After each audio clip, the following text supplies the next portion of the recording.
لا هەرچێکەن و بینەری زوو منەم کاتان باش هەمووان داواکەن ئیسرائیل کەمێک هێور بێتەوانێ هێرشەکانی بۆ سەر لوبنان ڕابگرێ دۆخەکە تا حدێک هێمنتر بکرێتەوە و هەوڵێک هەبێ بۆ ئەوەی بگەن بە چارەسەرێکی دیاریکراوە بۆ هەموو ئەوەی کە لە لوبنان لە باکووری ئیسرائیل لە غەزە لە باشووری ئیسرائیل ئەگوزەرێ بەڵام ڕاستیەکەی ئیسرائیل وەکو بڵێ گوێ بە کەس نادا پێدەچی ئامانجێکی دیاریکراو گۆڵێکی دیاریکراو لە بەرچاوی ئیسرائیلا بێ و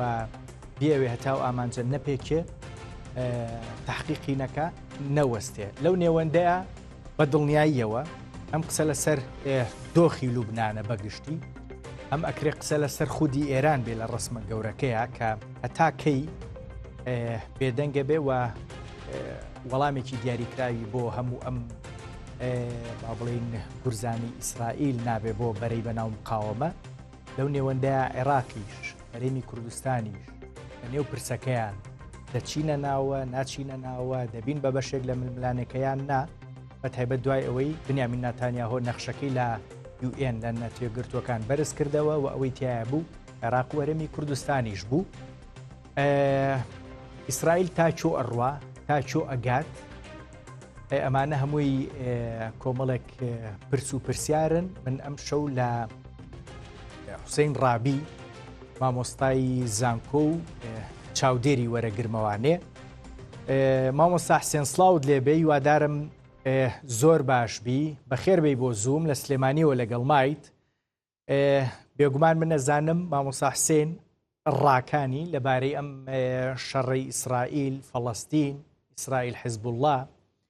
ململانەکانی بە دڵنیاییەوە بەرەی مقاومە بە سەرکرداتی ئێران لەگەڵ ئیسرائیلە ڕای ڕادیکالن ڕای توندن من ئەمەوێ ئەم شەو گفتوگویەکی باش بکەین مامۆستا حوسێن ڕابی و بە گەرمترین پرس دەست پێ بکەین ئەویش ئەگەری چوونە ناوەی ئیسرائیلە بۆ لوبنان ڕاستیەکەی تام ئێوارەیە قسەکان لەسەر ئەوە بوون ئایا ئیسرائیل ئۆپراسیۆنێکی وشکانی بۆ ناو لوبنان ئەکات یان نا دواتر قسەکان گۆڕان بۆەوەی کە پێدەچێت لە چەند ڕۆژی داهاتووە ئەم هێرشانە دەست پێ بکە بەڵام من پێشەوەی بێمە بەرنمەکە ئێستا قسەی میدیای ئیسرائیلی و میدیای ئەمریکی بەرەوەیە کە پێدەچێت لە چەند کاژمێری داهاتوە ئیسرائیل بچێتە ناو لوبنان حەزەکەم ڕێی ئێوە بزانم ئیسرائیل دەچێتە ناو لوبنان یان نا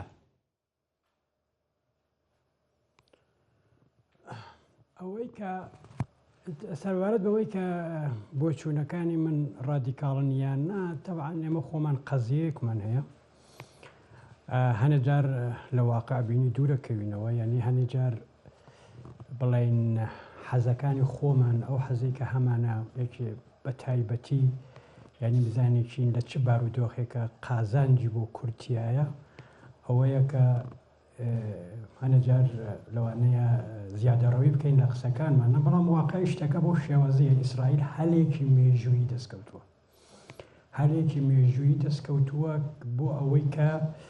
یعنی مانەوەی خۆی مسۆگەرتر بکە لە ناوچەکەدا خۆی بقابڵێنێ بە وڵاتانی دەوروبەر ینی بقابڵێنێ بە وڵاتانی کە لە دەوروبەریان کە زاتەن دژبنین وڵاتانی عەرەب کە ساڵهای ساڵ لەگەڵ ئیسرائیلە لە ناکۆکی و تەنانەت لە شەڕدا بوون و لە لایەکی تریشەوە بتوانێت تەنانەت سنووری خۆی فراوانکە ینی ئەمە ئەو ئامانجانەیە کە بە زەقی ئیسرائیل هەیەتی و ئەو هەلە مێژوویە کە دەستی کەوتووە بە شێوازێکە کە سعودی لەم چەند ساڵە کەوتە مەترسیەکی گەورەوە لەلایەن هەر ئەم بەرەوە کە پێڵەن محوەری مقاومەیە تەوەری مقاومە نازان ئەمە شیعەکان لە یەمەن کەوتە بەر مەترسیەکی گەورە و ناچار بوو ئیمتیازێکی گەورە بدا بە چاینا بۆ ئەوە تا ڕادەیە مەترسی حوسیەکان لەسەر خۆی کەم کاتەوە و لەلایەکی تریشەوە ئەمریکا سیاسەتێکی شلی لە منتەقەکە هەیە زۆر بە جددی دەستێوەردان ناکە و ئەوەیە هەلێکی مێژووی بۆ ئیسرائیل هاتووەتە ئاراوە بە سەرنجدان بەو تۆکمەی و فرزیەوە کە ئیسرائیل هەمیشە هەیبووەوە بە بەو تەکنەلۆژیاوە کە هەیەتی تەکنەلۆژیای هەرە پێشکەوتووە ئەیەوێ مەرامەکانی بڵێن بگەێنێ بە ئامانج و لەلایەکی تریشەوە ئەو جەماعەتەی کە لەمڕۆدا لە ئیسرائیل لە سەرکارن ناتانیاهوو و حزب دەسەڕاستیەکان هەلێکی مێژویان دەستکەوتووە چکە لاواز بوون هەمیشە لاواز بوون قەت هێندە بەهێز نەبوون کە بتوانن سڵتێتاویان بەسەر ئیسرائیل هەبێ ئێستا هەلێکی ئەوەن هەلێکی مێژویان دەستکەوتووە کە بتوانن ڕێبەرایەتی ئیسرائیل بگرنە دەست ئەوەی کە ئایا ئیسرائیل هێرشە کاتە سەر شیعەکان بەڕاستە و خۆی تەنها مۆزوعەکە کاتە چونکە ئەمە عەرەبستان حەزی لەیەتی میسر حەزی لەیەتی ئۆردۆن حەزی لەیەتی ڕای گشتی فەلەستین یان ڕای گشتی ئیسرائیل حەزی لەیەتی بەهۆی ئەو بڵین ئەو کارەوە کە حەماس خۆڵقاندی بوو بەهۆی ئەوەوە کە غەزە کاول بێ بەڵام ئەوە ئێبازانین کە برینی هۆلۆکاستی دکتۆر یعنی وێنەکان بە شێوازێک گۆزرانەوە بۆ دنیا کە برینی هۆلۆکاستی جووەکانی بڵین باشە دکتۆر نازان مەگەر گوێت لێم بێیان ناتۆ لە ڕسمە گەورەکە کۆمەڵێک قسەت کرد هەمووی بۆ من جێی پرسیارە و بە دڵنیاییەوە ینی ئەیکەم بە تەوەری گفتوگۆ قسەی لەبارەواکەین ئەوەی تایبەتە بە لوبنان و چوونی ئیسرائیل بۆ لوبنان پرسێکی حتمیە لای ئێوە لابودە من وەکو عەرە بەڵێ تا چۆ ئەڕوا ئیسرائیل ئەگەر بچێتە خاکی لوبنان تا چۆ ئەڕوا من مەبەستم لە تاچۆکە ڕاستیەکەی هەم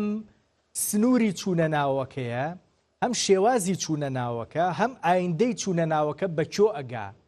یعنی ئەمێنێتەوە نامێنێتەوە ینی لەو بارانەوە بە دڵنیاییەوە لوبنان و ئیسرائیل مێژوویەکی دوور و درێژیان هەیە خۆی ئاخر ئیسرائیل قەت بەڕادەی ئێستا بەهێز نەبووە وەزل هێزەکان قەت بەڕاستدەی ئێستا لە ڕۆژهەڵاتی ناوەڕاستە لاواز نەبوون تۆ ئەگەر باسی هەشتاکانەکەی کە ئیسرائیل هێرشی کردە سەر باشووری لوبنان داگیری کرد و دواخری کشایەوە بزانی لەو کاتە هەشتاکان سۆڤێت هەبوو ئەمریکا هەبوو لە فەڕەنسا هەبوو لە هێزیان هەبوو لە لوبنان و زۆر فاکتری تریش هەبوون و ئەو شەڕەی کە بڵین عەرەبەکان بەعام بەگشتی لەگەڵ ئیسرائیل ئایان کرد ڕای گشتی جیهانی لەگەڵا بوو تا ڕادەیەکی زۆر چونکە ئیسرائیل وەکو هێزێکی هێرشکەر و داگیرکەر بە هەموو دنیا ناسێنرا بوو و ئەو هێزە چەپانێش کە لە فەرمانڕەوای سەردنیا بوون و ئێستا لاوازن تا ڕادەیە پشگیری و سیاسەتی دژە ئیسرائیلیەیانە کرد بەڵام لەم سەردەما ڕایگشتی پێچەوانەوەیە بە پێچەوانەیە یعنی ئیسرائیل وەکو وڵاتێکی مۆدرن وەکو وڵاتێکی دموکراتیک هەرچەند تاوانی جەنگیشەکە ئەنی ڕایگەشتی جیهانەوە زانێت کام وڵاتە دموکراتیکە مۆدرنە تاوانی گەورەی جەنگیشەکە بەڵام لە هەمان کاتە بەرامبەرەکان بە تەواوی ڕەشکراون ینی بەرامبەرەکان گرۆ جەماعەتێ گروپی تیرۆریستین گروپی تیرۆریستی مرۆڤخۆرن کە سڵ لە هیچ تاوانێ ناکەنەوە ئێتەرە و تاوانە ژەنگڕفاندن بێ مناڵ کوشتن بێ و ئەوەی کە ئەو وێنانەی کە لە کاتی هێرشی حەماس بۆ سەر ئیسرائیل گوازرایەوە بەداخەوە وێنەکان زۆر زۆر بیرروڕای گشتی جیهانی ڕەش کردووە بە بەرامبەر بە ئەو هێزانەی کە ئێستا لە بەرامبەر ئیسرائیلان بەداخەوە یان باخۆشیەوە ئەویان ناتوانم زۆن بازەحی بڵێ بەڵام بەهەرحاڵ ینی ئەمەیە بارودۆخەکە بەتەواوی گۆڕای ئێستا ئیسرائیل قوربانیە ینی گرنگ نییە ئێمە چۆن بیرەکەینەوە گرنگ نییە ئێمە چۆن بیرەکەینەوە گرنگەوەیە لە ئوروپا چۆن بیرەکەنەوە خەڵکی ئوروپا چۆن بیرەکەنەوە خەڵکی ئەمریکا چۆن بیرەکەنەوە خەڵکی کەنەدا زۆر بیرەکەنەوە ئەو وڵاتانی کە پشتگیری ئیسرائیلەکەن لەم شەڕە ئەو خەڵکەی کە لەویا لە وڵاتانن بیرەکەنەوە و گرنگی بە سیاسەتی دەرەوەی وڵاتەکانیانەدەن ئیسرائیل وەکو قوربانیە کە بینن کە لە بەردەم هێرشی کۆمەڵی تیرۆریستایە کە لەلای ئەوان هەروەکو ئەم داعش و ئەمانە هیچ فەرقێکی ئەو توی نییە بەڵام ئەوەی ئیسرائیل تاکوێڕوە ئێمە زانین بڕیارنامەیەکی مەجلیسی ئەمن هەیە ئەبێ حیزبوڵڵا بچێتە پشتی ڕووباری لیتانی ینی بەشی زۆری باشووری لوبنان بێ بەجێ بێڵێ و حیزبوڵڵا ئەمە بکە بە مانای قبولکردنی شکستە و حیزبوڵڵا تەنها خۆی ئەنیکە حیزبوڵڵا ئەم شکستە قبولکە مانای ئەوەیە لە بەرامبەر ڕکەبەرەکانیان لە لوبنان لاوازە بێ مە لە بیرمان نەچێ ئەم حیزبوڵڵا تۆمەتبارە بە کوشتنی ڕەفیق حەریری ڕەفیق حەریری کە ڕێبەرێکی کاریزمایی سونیەکانی لوبناان بوو و ئەوانە لەوێ مەسیحیەکان هەن شیعەکانی تریش هەن. ئێمە ئازانین لەوێ بزوتنەوەی ئەمەل هەیە، ئەم بزوتنەوەی ئەمەلە بزوتنەوەیەکی نەتەوە پەرستە تا ڕادەیە ئەتر شیعان بزوتنەوەی ئەمەل و حیزبوڵڵات چەند ماوەیەکی زۆر شەڕیان کردووە لەگەڵ یەکە، ینی لە بەرامبەر ڕکەبەرەکانیان لاوازە بێ و ئێمە ئازانین ئەسابە لە شوێنێکە زعفیشان بە ئەبێت تا ئاخر بڕوە، ینی ئیتر ئەڕوخێ حیزبوڵڵا ئەڕوخێ حیزبوڵڵا ناتوانێ ینی وەکو هێزێکی عسابەی وەکو هێزێک کە لەسەر ترس ئیشەکە لەسەر تۆقااندنی ئەوانی تر ئیشەکە ئەگەر ملکەج بێ بەوەی کە پاشەکشێ بکە لە سنووری ئیسرائیل و لوبناان مانای ئەوەیە باشە مامۆستا حوسەین کۆتایی نەمانی خۆی باشە مامۆستا حوسەین ئەگەر بەوە بێ باشە ئەگەر بەوە بێ و حیزبوڵڵا ئەمە قبول نەکە و بڕیاری حەڤەسفریەک ئەوەی کا بێ بکشێتەوانێ بۆ ئەو ناوچانەی بەڕێستان ئاماژەتان پێیا ئەمە قبول نەکات چونکە وەکو ئێواڵێن ئەمە شکستە کۆتاییەکەیەتی. چی تری لە بەردەستایە چی ئەتوانێ بکە لە کاتێکە ئێمە ئەبینین ینی بەردەوام گورزی بەرەکەوێ و ناچارە بێ شەڕکە ئەمە یەک دوو من ئەمەوێ باسی ناچارە ئەبێ شەڕکە باشە اینجا چی پێ ئەکرێ ڕاستیەکان من حەزەکەم ئەوەم وەڵام بیتەوە بەڵام بۆ ناوخۆی لوبنانیش ینی بۆ گروپەکانی دیکە بۆ هێزە دەوڵەتیەکان باوا بڵین بۆ حزبەکانی دیکەی بەرامبەر حیزبوڵڵا کە سیاسەتەکانی حیزبوڵڵایان بەدڵ نەبوو بەڵام لە بێدەسەڵاتیان نەتوانی هیچ بکەن بۆ ئەم دەرفەتەی کە هاتۆتە پێشەوە دەتوانن شتێکی دیاریکراو بکەن و کۆدەنگیەکی لوبنانی بەرامبەر بەکارەکانی حیزبوڵڵا دروست بکەن یان ناتوانن ئەویان پێ ناکرێ ئەم هێزە ڕاستی سەکانە لە بەرامبەر ئیسرائیلە زۆر لاوازە بەڵام لە بەرامبەر هێزە ڕکەبەرەکانی خۆیان هێشتا دڕندەیە ئەتوانێت تیرۆریان بکات توانێت بیان کوژێ و لە هەمان کاتێشە مەسەن ڕایگەشتی لوبنان ببینی لەوانەیە ڕایگەشتی لوبنان ئێستا پشگیری حیزبوڵڵا بکە چونکە ڕایگەشتی عەرەبی لوبنان و ئەمانە بەرحاڵ دژی ئیسرائیلە بەڵام ئەوەی ڕاستی بێ لوبنان بڵین حیزبوڵڵا ناچارە لەگەڵ ئیسرائیلە شەڕ بکە ئەبێ ئەو شەڕ بکە و شەڕەکەش کورتخایە نەبێت درێژخایەن نابێ وەکو ئەوەی غەزە ئەوەی غەزە بۆیە درێژخایەن بوو چونکە سوپای ئیسرائیل ناچار بوو ماڵ بە ماڵ بڕوە لەم لە خەڵکی غەزە لە باشوورەوە بگوازێتەوە بۆ باکوور لە باکوورەوە بگوازێتەوە بۆ باشوور چونکە شوێنیان نەبوو بەڵام ئەمان شوێنیان هەیە ئەتوانن ماڵەکانیان بەجێ بێڵن بڕۆن بۆ باکووری لوبنان یان بڕۆن بۆ سووریا ڕێگەیان لە بەردەما کراوەیە ئەوەیە حیزبوڵڵا ناتوانێت بە ئاسانی لە پشتی خەڵکی مەدەنیە خۆی بشارێتەوە ئەبێ لە ناو عشکەوتەکانی بێتە دەرەوە شەڕکە و تەبعاً لەو شەڕێشە وەک تا ئێستا دۆڕاوە هەر ئەدۆڕێ یانی زانێت چۆنە هێزیەکە بووە بە تەڵەی زیادە ڕەویەکانی خۆیەوە بووە بە تەڵەی ئەو زیادە گۆیانەی خۆیەوەکە یا بە قەولی کوردەوانەوە فشەکەریانەی خۆیەوەکە بە ئێران پێی کردووە ئێستا بووە بەو تەڵەوە و نەتەنها ئەو هەشت و شعبیش بووە بەو تەڵەوە خودی ئێرانیش بووە بەو تەڵەوە و ئەبێت کۆتاییەکەی باسی هەر هەمویانەکەم کوێیە بێگومان باسی ئێرانی شەکەم باسی عێراقی و حەشدی شعبی شەکەم بە دڵنیاییەوە بەڵام پێش ئەوە بۆ ئیسرائیل لە لوبنان تاچۆ ئەڕوا یعنی ئەمێنێتەوە یان نا ئەمە قسەکەیە چونکە لە باشووری ئیسرائیل تایبەت بە غەزە تایبەت بە فەڵەستین پێم وا بێ وا قەراریاوە کە بمێنێتەوانێ و هێڵە ئەمنیەکە ناوچە ئەمنیەکە دروستەکە ئەگەر دروستیشی نەکرد بێ بە تەواوەتی بۆ لوبنانیش هەمان پرسە هەمان مەسەلەیە یان بۆ لوبنان پێدەچێت کەمێک قورستر بێ بۆ چونکە ئەگەر فەڵەستین دەوڵەتێکی دەڵەمەی بێ لوبنان دەوڵەتێکی دەڵەمەی نییە سنوورەکانی دیاریکراون سنوورەکانی دیاریکراوە بەڵام خۆ سووری سنوورەکانی دیاریکراوە و بەرزایەکانی جەولانی دەیان ساڵە بەدەستی ئیسرائیلەوەیە و ئیسرائیلیش نایداتەوە و ئەکرێ هەماشتیش بۆ لوبنان ڕووبە و ئەکرێ ڕوژ نەدا چونکە لوبنان لەلایەکی ترەوە ناوچەی فەڕەنسیشە فەڕەنسا تەسیری هەیە لەسەر لوبناان و تا ڕادی خۆی بە خاوەن ێزانەوە پەیوەندێکی باشی لەگەڵ شیعەکانیشە هەیە ینی بەعام بەڵام ئەوەی ڕاستی بێ ئیسرائیل لانی کەم ڕێگە نادا کە حیزب الله ئەبێ نزیکی سنوورەکانی بێ ئەبێت دەیان کیلومتر لە سنوورەکانی دوورکەوێتەوە ئەو جار ئیحتیماڵی هەیە لەسەر خواستی ئەمریکا بەس ڕازی بێ بەوە کە لە دوورەوە لێیان بدا بە مەرجێک حیزب الله موشکبارانی ئیسرائیل نەکا حیزب اللهش نەوەستاوە بەردەوام موشکبارانی ئیسرائیلەکە ڕاستە موشکبارانانە وەکو خەبەرەکان ئەڵەن زیانێکی ئەو تۆی نییە بەڵام خۆ دڵە ڕاوچە دروستەکە بەڵام خۆ ژیانی لە ئیسرائیل وەستاندووە لە زۆر شار قوتابخانەکانی بەداخستن داوە دەیان هەزار کەسی لە باکووری ئیسرائیل ئاوارە کردووە یعنی ئەوە نییە کە ئیسرائیل ینی ئەمان زۆر هین بن دەست و پێسپی بن نازەربەی گەوراتوان لە ئیسرائیل بن و داویشیانە جا ئەوەیە ئیسرائیل هێزیەکە فەرقێکی گەورە هەیە لە بینی مەسەلەن وڵاتێکی وەکو ئیسرائیل و وڵاتێکی ئاسایی ترا ئیسرائیل بوونی بە تەواوی بەندە لەسەر ئاسایشەکەی چونکە زۆربەی ئەو خەڵکەی لەوێن دوو سیتیزنشیپن بڵێم دوو ڕەگەزنامەیین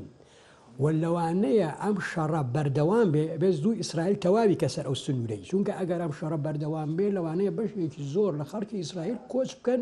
بڕۆنەوە بۆ شوێنەی کە لێوەی هاتوون لە ئەوروپایە لە ئەمریکایە لە رووسایە یانی ناوچەکە چۆڵ بکەن اینجا مامۆستا حوسێن ڕاستیەکەی من بۆ ئەمە زۆر بۆی حیاتیەکە زۆر باش من بۆ ئەمە دوو پرسیارەکەم لە ڕووی ئەمنیەوە ئیسرائیل تایبەت بە حەماس پرسەکەی کۆتایی پێهێنا پرسە ئەمنیەکەی کۆتایی پێهێنا یان نا تایبەت بە حیزب الله نزیکە لەوەی کۆتایی پێبێنێ یان نا ئەمە لە ڕووی ئەمنی لە ڕووی سنووریشەوە قسەیەکت کرد بۆ من ڕاستیەکەی سەرنجڕاکێش بوو باشە سنووری خۆی فراوان بکە ئەم سنوور فراوانکردنە مەساحە ئەمنیەکان ئەگرێتەوە کە تا ئێستا با بڵێن کۆنتترۆڵی کردوون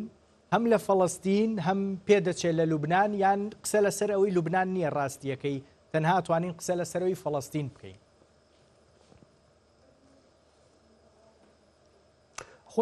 خۆی کەرتی غەزە چنە بچووکە بەرنامەی ئیسرائیل بچووکتریشی کاتەوە بەرنمەکەی ئەوەیە لەوە زۆر بچووکتریشی کاتەوە کە ئێستا هەیە باش ینی ئەو خەڵکە هەمووی بباتە چەندانە کەمپ و باقیەکەیشی ینی بڵێن داگیر بکاتەوە بە سپا و بەمانەوەیتە خۆی سیاسەتی ئیسرائیل وایە بەرە سەرەتا بەهێزی سەربازیە کە ئەمجار خەڵکی بۆ بە ئەمجا دوای ئەوە دێ خەڵکی بۆ ئەبە و ینی بڵێن لەوێ جێگی دەکەوە تەوەی دیموگرافیای ناوچەکە گۆڕێەوە هەم لە تەواوی ئەو بڵێن ویست بانک ئەو خۆراوای ڕووباری ئەردەن ئەوەی کردووە ینی بڵێن لەنا ئەو شوێنەی کە بە حیساب بەبێی بڕیارنامەکانی مەجلیسی ئەمن یا نەتەوە یەکگرتوەکان خاکی فەلەستین حەسێبە بەدەیان شارۆچکەی دروست کردووە و پڕی کردووە لە ئیسرائیل و لەوانەیە هەماشتش لە غەزە بکە و ئێستا ناڵین لە لوبناان ئەو کاراکە چونکە هەچەند بەشێ لە خاکی لوبنانیش یان لە کۆنەوە داگیر کردووە و نایداتەوە بەڵام بێگومان ئیسرائیل ئێستا ئامانجی ئەوەیە سنوورەکانی خۆی هێور بکاتەوە حیزب الله دوور خاتەوە بەوەیشەوە ناوەستێ و لەوانەیە ئەمە بکشێ بۆ سووریە و وەلەوەیش بکشێ بۆ ئەم ناوچانێت دیشکە باشە مامۆستا حوسێن ڕابی من لەبارەی فەڵەستینەوە ئەم هەوەسەی ئیسرائیل کەرتی خۆرئاواگرێتەوە یان نایگرێتەوانێ بە کورتی پەیوەندی بەوە هەیەمەشاکە شتێکی تریش هەیە ینی ئەوەیە کە ئێران هەوڵەدا لە ڕێی ئەردەنەوە بگا بە کەرتی خۆر ئاواوە لەوێ حەماسی لەوێ بە قووەتە ئێستا ڕاستە وەکو غەزە بەتەواوی بەدەست ئەوە نییە و هێزی چەکداری میلیشیای تا ڕادەیەک بە هێزی بەدەستەوە نییە بەڵام هێزی هەیە و ئەو هێزانە هەنێجار هێرشەکەنە سەر بڵێن سپای ئیسرائیل ئەوە بە شێوازێ ئێران چەند ساڵە ئاسایشی ئەردەنی خستوەتە مەترسیەوە، یعنی سنووری نێوان ئەردەن و سووریا پارێزراو نییە و ئەردەن یەکێ لەو وڵاتانەیە بەهۆی ئەوەوە هێزە تونندڕەوە ئیسلامیەکان تیا بە قووەتن هەر لە کۆنەوە هەبوون ئیخوان لەوێ هێزێکی بە قووەتە وامازانین کە ئیخوانی ئاسایی هەبێت بە پاڵش یا ئیخوانی تونندڕە و دروسە بێ کە ئیخوانی تونندڕە و زۆر بە ئاسانی دەسەبا بۆ چەک و ئەوەیە کە ئاسایشی ئەردەنیش لە مەترسیایە، یعنی ئەوەیە کە ئەبێ ئیسرائیل ئەم شەڕانە بکات چونکە ئاسایشی ئەردەن تێک بچێ ئاسایشی ئەسرائیل بە ئاسانی نایەتەوە تایم ئاسایشی ئەردەن لە خاکی سووریاوە بە تەواوی لە ڕێگەی مافیاکانەوە مافیەکانی مادەی سڕکەر و لە ڕێ گروپە ئیسلامیەکانەوە لە ڕێ گواستنەوەی چەک و مادەی سڕکەر و هەموو ئەوانەوە کۆتوەتە مەترسیەکی جددیەوە و ئەوەیە کە ئیسرائیل ناچارە هەتا کۆتایی ئەو شەڕ بکە بۆەوە ئاسایشی خۆی پارێزێت دەنا ئاسایشی خۆی ئاسایشی وڵاتەکەی دراوسێکی کە ئەردەن بپارێز ڕوونە بە مامۆستا حوسەین ینی ئەوەی کە بۆ من نەختێک با بڵێن جێی سەرنج بوو ئێوە ڕاتان وایە ئیسرائیل لەگەڵەوەی ئێستا ئاماژت بۆ وایە کە ئەم شەڕە بۆ ئەمنیەتی خۆیەکە لەم شەڕەیە هێزی پرۆکسیە هێزێکە با بڵین نازامەگەر بگونجێیان نا بەکاریەت کێ بەکاریە هێنێ بە تایبەت ناوی سعودیەت هێناوە ناوی بۆ نمونە ئیتر ئەو جیهانی عەرەبی و ئیسلامی دیارە ئەوانەی کە دژ بە هەژمونی ئێران بوون ئەدەی ئەوم بۆ ڕوون بکەرەوانەیە چونکە بەڕاستی لە زەهنیەتی ئێمەیە تۆزێ قورسە ئیسرائیل ناوبرێن هێزێکی پرۆکسی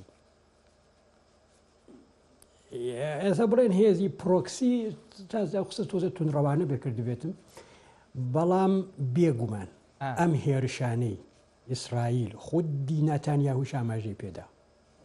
پێشتر وتە بەس ناتانیاهویش ئاماژەی پێدا لەلایەن سعودی و میسرەوە پشتیوان یەکرێ و وڵاتانی خەلیجیش باشە پشتیوان یەکرێ بۆچی چونکە ئەم هێزە شیعانە پێش ئەوەی دژی ئیسرائیل بن دژی عەرەبستانی سعودی دژی حکوومەتی بەحرەینن و بە دژی سونیەکانی بڵێن لوبنانن و ئێمە بینیمان بە دوای کوژرانی حەسەن نەسڕڵڵا لە سووریا لەو منتەقانەی کە بەدەست ئۆپۆزیسیۆنەکە سووریای حەفلە بوو یعنی ئەمە پیشانەدا کە ڕای گشتی جیهانی عەرەب ینی بڵێن حکوومەتەکانی جیهانی عەرەب بە شێوازێ سەرەڕای ئەو ڕقە لە ئیسرائیل هەیەە بڵێ هاوڕاین لەگەڵ ئەوەیە کە هێزە شیعەکان بسڕێنەوە قەد لە ئێراقا شیعە فەرمانڕەوا نەبووە قەد لە ئێراقا شیعە فەرمانڕەوا نەبووە بەڵام بینیمان دوای 2003 پرۆسەیە لە ئێراقا هاتە ئاراوە بەغدا کە قوتبێکی مێژوویی مەزهەبی سوننەیە بوو بە شارێکی شیعە و ئەمە و بڵێن ئەمە وڵاتان تماشاکە سعودی خۆی لە بەشێ لەو خەڵکەکەی شیعەیە و سەرکوتی کردوون ینی ئەو لاینەیشی هەیە و ئەمەیە کە هەز بە مەترسێکی گەوراکە لایکە تریشەوە بەحرەین زۆربەی خەڵکەکەی شیعەیە و حکوومەتەکە سوننیە یعنی بە شێوازێ پەرسەندنی هێزە شیعەکان لەم منتەقا بوون و مەوجودیەتی ئەو حکوومەتە عەرەبانە ئەخاتە خەتەرەوە و ئەوەیە لەوانەیە من واڵم نازانم هیچ بەڵگەیەکە مەدەستەوە نییە لەوانەیە بەشێکی زۆری ئەو بودجەی کە ئیسرائیل لەم شەڕا بەکاریە هێنێ لەلایەن ئەو وڵاتانەوە دابین بکرێ چونکە ئەوەندە جوو لە دنیا نییە کە بیهێنێ مەسەڵەن خاکێکی زۆر داگیر کات و بخاتە ناوی ینی بڵێن بینیکە ئەو دروشمە کۆنەی کاڵێن لە نیلەوە بۆ فڕادێمە ئەوەندە جوو لە دنیا نییە 7 ملیۆنی لە ئیسرائیل لە 7 ملیۆنی لە هەموو دنیا هەبێکە نایەن کەوابوو ئەمە لێرە خەریکە ئیش بۆ خەڵکانێکی ترەکە خەریکە ئیش بۆ خەڵکانێکی ترەکە بۆ وڵاتە بۆ بەرژەوەندی وڵاتانێکی ترەکە کە بەرژەوەندی خۆشی تایە بەرژەوەندەکەی خۆی پاراستنی ئاسایشەکەیەتی بەڵام ئێمە ئەزانین بە دەرەجەی یەکەم عەرەبی سوننە دوژمنی ئیسرائیل بووە نە عەرەبی شیعە ئەم توندیە بەرامبەر بە عەرەبی شیعە تۆزێ گومان دروسەکە کە ئەمە لەوانەیە لەلایەن وڵاتانی سوننەوە ینی بە شێوازێ ئیسرائیل تەشجیع بکرێ پاڵی پێوە بنرێ و تەماحی بخرێتە بەر. باشە ئەی مامۆستا حوسێین با بێمە سەر ئێران ڕاستیەکە، ینی ئێمە بەردەوام باسی گروپە شیعیەکانەکەی، بەڵام ئەسلی مەسەلەکە بە دڵنیاییەوە ئێرانە. ئێران گورزی بەرەکەوێ وردە وردە دەستوپیەکانی ڕاستیەکەی وا خەریکە ئیتر هیلاگەکرێن، حزب الله هیلاک کراوە، حەماس هیلاک کراوە، حوسیەکان بە دڵنیاییەوە هیلاک کراون. خۆ ئەگەر سەرە بێتە سەر حەشدی شعبی و هێزەکانی دیکەش لە عێراق بە دڵنیاییەوە ئاسان هیلاگەکرێن. ئێران بێدەنگە، ئەم بێدەنگیە بۆ چییە؟ بێدەنگیەکی ئیختیاریە بژاردەی ئێران خۆیەتی یان ڕاستیەکەی بێدەنگیەکە لەبەر تێگەیشتن لە واقعەکە؟ سروشتی ئێران وایە دەستی بۆ ئەو هێزانەی کە بڵێن بەڕاستی هێزن، مثلا بۆ کورد خۆی دی ڕاستەخۆ لێدا چونکە لە کاردانەوەکەی ناترسی، بەڵام بۆ وڵاتێکی وەکو ئیسرائیل یان ئەمریکا خۆی نایکە، دێ بە خەڵکانێکی تریکا و مەسوولێتەکەیشی هەڵناکرێ. وابێ بزانین ئەم هێزانە هێزی ئایدئۆلۆجیکن لە منتەقا شەڕەکەن. تۆ لە بیرت نییە، ینی بڵێن لە قەدیمە لە هەشتاکان و هەفتاکان و چوتر شەستەکانە ئەگەر خوێن دەبێتەوە زۆر لە کۆمونیستەکان و شیوعەکانی جیهان بۆ بەرژەوەندی سۆڤیەت ئامادە بوون بەرژەوەندی وڵاتەکانی خۆیشان بەلا بنێن. و ئەوەیەکە ئەم هێزە بڵێن گروپە تیۆریستە شیعانە بەعام بۆ بەرژەوەندی ئێرانیشەکەن و بە شانازیشەوە ئەو ئیشاکەن. ئەوە نییە کە بڵێ لەوانەیە هەنێکیان ناڕازی بن بتێبە لە ماوەیە لە تۆرە کۆمەڵایەتەکانە ناڕازایەتی دەرەبڕن، بەڵام بەگشتی وانین ئەوان بەگشتی بۆ ئایدئۆلۆژیایەک شەڕەکەن کە ئێرانەوە دێ و لە هەمان کاتیشە لە ئێرانشەوە بەتەوەی ساپۆرتەکە، چونکە ئێران ساپۆرتیان نەکا وەک بڵقی سەر ئاو ئەڕۆن نامێنن. بەڵام لە لایەکی ترەوە بەرنامەی ئێران من وای بۆچم ئەوە بوو کە ئیسرائیلی گەماڕۆدا بوو بە سارۆخ و درۆن و ئەم جۆرەشتانە، و وای دانابوو کە ئیسرائیل لە ترسی ئەوە خۆئیزانی کە ئێسرائیل هێرش بکە ئەمانە هەموو ئەدۆڕێن، بەڵام وای دانابوو چونکە ئیسرائیل لەوانەیە زیانی گەورەی بەرکەوێ ئەم کارە نەکا، بەڵام ئیسرائیل کردی و زیانە گەورەکەشی بەرنەکەو. ئێستا من وای بۆچم پلانی دوایی ئاخوندەکانی ئێران ئەوەیە کە سپای ئیسرائیل بهێنە ناو شەڕەکەوە و وەکو ساڵانی هەشتا و نەوەدەکان لە ناو قوڕی شەڕێکی بڵێن هینا بیچەقێن. بەرنمەکەیان ئەوەیە هەتا ئاگاتە ئێران زۆر یەوێت لێرە ئەیچەقێنم و خۆشم ناکەم بە خاوەنی چەکیانەیە مێ وەکو چۆن چی کرد بە سپای سعودی لە یەمەن. سپای سعودی چوونە ناو خاکی یەمەنەوە چەند ساڵ لەوە پێش، و ئەمە بینیمان نەتەنها پێشکەوتنێکی ئەوتوان بەدەست نهێنا زیانی هەرە گەورەشان بەرکە و ئەو بەرنامەیەشی بۆ ئیسرائیلەیە کە بچێتە لوبنان کەوێتە ناو زەلکاوەوە، بچێتە سووریا کەوێتە ناو زەلکاوەوە، و لە ناو ئەو زەلکاوە هێندەی زیان پێ بگا خۆی وەکو ساڵانی پێش و بکشێتەوە و ئێران و ئەمجار ئێران لەم ڕێگەوە هەنی ئیمتیازاتی بەرکەوێ بۆ نمونە ئامپراتۆریەکەی بە نیمچە فەرمی بهێڵێتەوە، ئەمپراتۆری شیعەکە کە بە خەیاڵی خۆی دروستی کردووە، و هەروەها کورە ئەتۆمیەکانی پارێزراو بن و تەمەنی ڕژیمەکەیشی کە ڕژیمە ڕێکی دیکەش هەیە، ڕێکی دیکەش هەیە بەوەی کە ئەوەی دیکە بێنێتە ناو شەڕەکەەوە ئیسرائیلە کە ئێوەی ئێران بێنێتە ناو شەڕەکەەوە و ڕاستیەکەی ئەوە ئێرانە با بڵێن دانی بە خۆیان گرتووە و نایەوێ بێتە ناو شەڕەکە چونکە ئەزانێ باجەکەی چییە. ئێران نایدانی بە خۆیان نەگرتووە. ئەی چییە مەسەلەکە؟ بەس ئیسرائیل ناچارە بچێ، ئیسرائیل ناچارە بچێ، ئێران نایە بەس ئیسرائیل ناچارە بچێ. باشە مەگەر ئەوەی ئیسرائیل لە پێشە بڵێن زەربەیەکی وا لە ئێران با و ئێران مەجبور بکە ینی بڵێن حزب الله لە سنوورەکانی دوورخاتەوە. تەنها حزب اللهش نییە، حەشد و شعبیە لە سنووری سووریە و ئیسرائیلیشان لەسەر ینی خۆ سنوور لەوێ سنووری هەیە.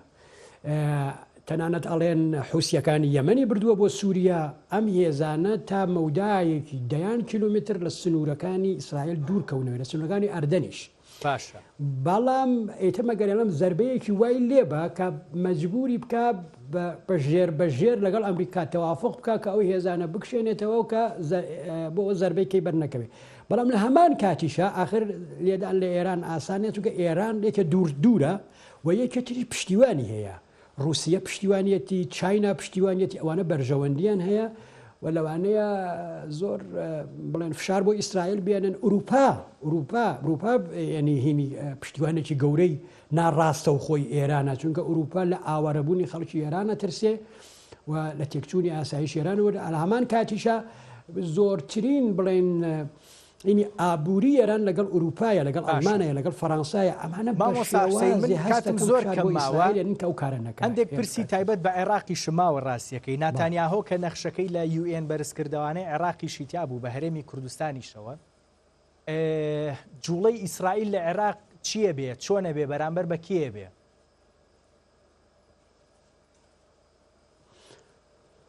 هەموو گروپەکانی حەشتی شعبی هەر هەموویە باشە بە چ شێوەیە یەکشت ئەبێ ئێمە نابێ لە بیرمان بچێ ئیسرائیل وڵاتێکە تەحەدا لە کەس قبول ناکە یعنی باجی ئەم موشک هاوێشتن و درۆن هاوێشتنانەی کە حەشتی شعبی لەس لە لێرەوە لە عێراقەوە ئەینێ بە ئیسرائیلەوە ئەبێ بیدا و لەوانەیە چونکە حەشت و شعبی تەنها ئەوە نییە لە ناو هەنێ معسکەر و محەلات و ئەمانە بن بەندەریان هەیە شوێنی ئەنی لەو بەندەرانەوە خەریکن نەوت قاچاقەکەن ئەنی بەڵێن خەریک تیجارەتی خۆیانن لەو بەندەرانە بەندەری ئومەیە و ئەوانەیە کە زۆر قسەی لەسەرەکرد لەوانەیە لەو بەندەرانە بە وەک چۆن لە بەندەری حودەیدەی یەمەنیدا ینی ئەبێ لە بیرمان نەچێ حەشت و شعبی بەشێکە لە هەیکەلی دیفاعی عێراق و ڕاستەوخۆ لە ژێر فەرمانڕەوایی سەرۆک وەزیرانان بە قانون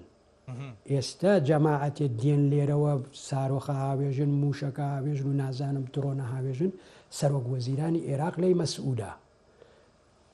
ئەبێ ئەوانە بدۆزێتەوە سزایان بە کە ناتوانێت سزایان بە ینی خۆی ڕازیە با دەستێکی بەسەدا نەبژێ و ئەمە مەترسیەکی زۆر گەورەیە لەسەر عێراق بەداخەوە و ئەبێ ئەو هێزانەی تر کە بەشێک نین لە موعامەرە بە شێوازێ نازانم بە چ ڕێگەیە وا بکەن کە عێراق لەو مەترسیە گەورەی کە لە ڕێایەتی بپارێزن چونکە بە دڵنیاییەوە کە درا لە بەغدا بەرژەوەندی هەرێمی کوردستانی شەکەوێتە مەترسیەوە کۆنەمی وتە سربەخۆ نییە ئابوووریەکەی لەوەیە سیاسەتەکەی لەوەیە پاسپۆرتەکەی لەوەیە ئەبێ هەموو ئەمانە بزانین کە وەختێکە لە عێراق لە بەغدا بدرێ بەرژەوەندی کوردستانی شەکەوێتە مەترسیەوە چونکە کوردستان لەوێ شەریکە هەرچەند کوردستان هیچ ڕۆڵێکی لەو مۆزوعانیە بەڵام ئەبێت سەرانی کورد سەرکردەکانی کورد لە بەغدا چالاکتر بن ئەبێت لە کوردستان بڕۆن لە بەغادا بنیشن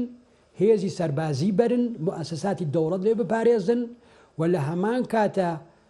خۆیان بکەن بە خاوەنی عێراق ئەگەر پێویستیشی کرد لەگە گروپە سەرۆڕەکانی حەشتی شعبی بە هاوکاری سوپای عێراق بەشداری بکەن ئەم وەڵامم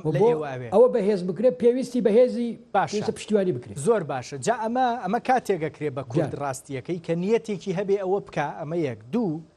ڕاستیەکەی دەوڵەتێکی واش حکوومەتێکی واش لە عێراقا هەبێ کە بتوانێ بەرامبەر بە گروپە شیعیەکان